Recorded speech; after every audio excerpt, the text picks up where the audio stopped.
Kaya ng Panginoon hanggang sa kanyang muling pagparito. Isang pag-alala sa kagandahang loob ng Diyos sa pamamagitan ng kanyang mabiyayang pagpapatawad sa ating mga kasalanan. Ito ay hindi lamang sa ritual na ginagawa ng Iglesia, kundi ito ay isang pagsunod sa utos ni Jesucristo na ating Panginoon. Hindi nito napapatawad ang ating mga kasalanan, subalit sinasalamin nito ang bagong tipan ng pakikipag-ugnayan natin sa Diyos sa pamamagitan ng kamatayan ni Jesucristo sa krus ng Kalbaryo. Ito rin ay isang mahalagang pagpapakita ng ating pakikipag-isa sa kamatayan ni Kristo.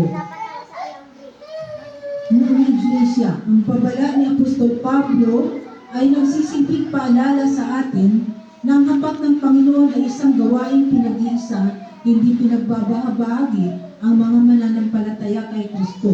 Ay mariing ipinaalala ni Apostol Pablo na ang hapak ng Panginoon ay isang banal na gawain at dapat igalang. Ang pakikibahagi rito ng hindi nararapat ay magbubunga ng hindi maganda.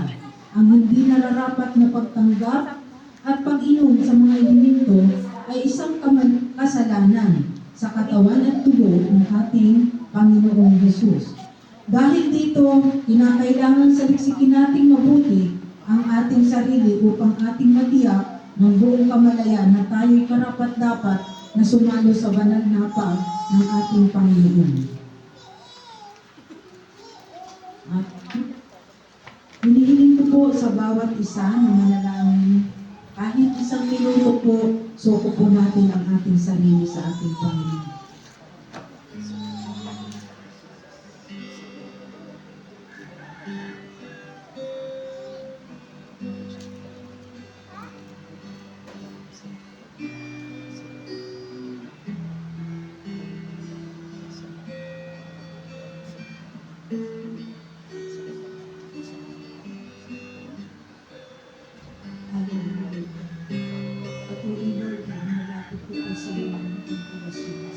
Ano man ang nakita mo, Panginoon, sa aming mga puso upang maging sa aming pagtitinong.